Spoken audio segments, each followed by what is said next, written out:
mafanikio gani ambayo mmeshayapata mpaka sasa katika kuwahudumia hawa wahitaji? Mafanikio ni makubwa kwa sababu tuna takwimu kubwa ambayo tunayo.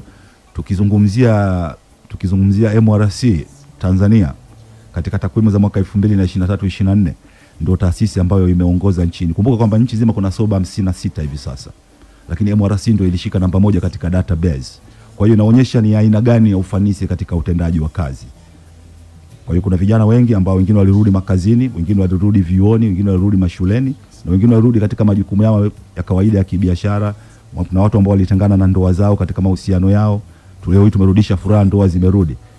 Kwa hiyo ni mafanikio ambayo tunashukuru kwa kweli tumeyapata, na ndio maana hata serikali kupitia mamlaka ya uratibu wa dawa za kulevya wamekiona hicho, kwa sababu tunapeleka ripoti za kila miezi mitatu. Kwa hiyo inaonekana wazi kwamba MRC nini tunafanya. Aha. Yes. Sawa, na kumekuwa na malalamiko kwa baadhi ya watu wakidai hizi taasisi ambazo zinaanzishwa kwa ajili ya kutoa msaada kwa kundi fulani katika jamii mara nyingi wanaanzisha kwa ajili ya kujinufaisha wenyewe. Sikuwa umesha kusikia hilo na kwa upande wenu nyinyi nalizungumziaje hilo? Kwa taasisi, kweli taasisi ni nyingi nchini na nyingine zimekuwa ni taasisi za kwenye briefcase tunasema. Kwamba hana anachokifanya bali ana document full, ana certificate, ukiangalia ana report ambazo anapeleka, lakini ukimuuliza nini unafanya, wapi unafanya, anakuwa hana pa kukupeleka na kuonyesha kile ambacho anafanya. Lakini sisi tuna mfano hai kwamba hata ukifika leo Kahama Sober House utakuta kuna walengwa. Ukifika Mbeya Sober House utakuta kuna walengwa na kuna mashamba. Tuna almost eka 7 Mbeya ambazo tunalima. Almost ukifika Dar es Salaam pia tuko na nyumba 6 za kina baba na 1 ya kina mama. Kwa hiyo ni mfano ambao hupo kwa macho na unaonekana.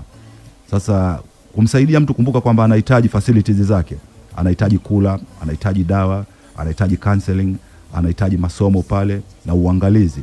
Kwa hiyo kile ambacho tunakipata sisi, hatuna kikubwa ambacho tunakipata zaidi ya michango ya ada zao ambayo inasaidia pale katika kuwatunza wale. Kwa hiyo hicho kinachoongelewa ni kweli, lakini kwa baadhi ya taasisi ambazo siwezi kuzitaja na siwezi kuzijua, lakini sisi hatupo katika misingi hiyo.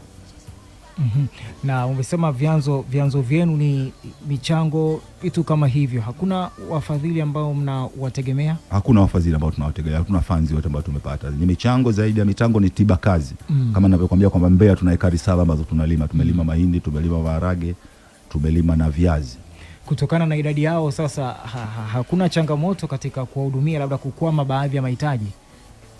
Changamoto hakuna. Kwa hiyo kama hivi tunakwambia kwamba katika taasisi tuna center 10. Kwa hiyo tunaishi kwa mahesabu. Kwamba tumekwama Kahama, tunaomba katika nyumba ya Dar es Salaam.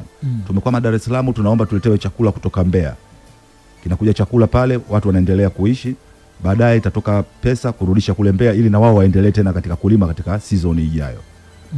Yeah. Na katika kuwahudumia sasa waathirika hawa wa dawa za kulevya, ambao mnawategemea kama walimu, ni nyinyi ambao mwe kupitia changamoto hiyo, ama kuna wataalamu kabisa ambao wamesomea masuala haya mnawatumia pia? Wataalamu lazima wawepo na sisi lazima tuwepo. Wataalamu wana play part yao kama hawa ambao niliwataja, ma counselor, ma psychologist pamoja na madaktari wa hospitali. Kwa sababu kumbuka tunawapokea watu wengine, watu wa aina ya bange ambao tayari wanakuwa na shida ya maradhi ya akili. Kwa hiyo hapa lazima daktari ahusike, lazima counselor ahusike. Lakini pia tunawapokea watu ambao wako na shida ya pombe. Unakwenda kuwacheki, unakuta tayari ana shida ya ini, ana shida ya figo, ana shida ya moyo, ana zile illusion. Hapa daktari lazima ahusike na dawa lazima zihusike. Lakini mimi naingia vipi? Mimi naingia katika kumpa uzoefu. Kwamba na mimi lazima nihusike, kwamba na mimi nilipita hizi ni hali ambazo lazima utakutana nazo, lakini ni hali za muda, baadaye zitaondoka na utarudi kwenye hali za kawaida. Kwa hiyo ni muunganiko, ni kama vidole, kwamba huwezi kushika kidole, tunasema kidole kimoja hakivunji chawa. Kwa hiyo tunategemeana baina yetu sisi, madaktari, upande wa polisi, usalama, radio kama nyinyi, kuweza kufikisha ujumbe. Kama hivi tunavyoongea tayari kuna watu wanapata ujumbe. Kwa hiyo hata nyinyi mna play part fulani katika kufikisha ujumbe, katika kuwasaidia hawa waraibu.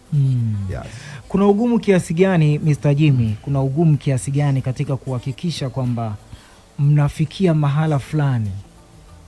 Ugumu wa aina gani labda kuzungumza? Ugumu na uzungumzia hapa labda ni changamoto zile ambazo umezitaja hapa zinakuwa kwa kiasi kikubwa mpaka inafikia mahala sasa unasema hapa sioni kama tunaweza kwenda mbele, ama mje kukutana kabisa na hiyo hali ya changamoto ya tunakutana nazo, kukata tamaa kabisa. Changamoto tunakutana nazo, lakini kama mwanadamu hutakiwi kukata tamaa.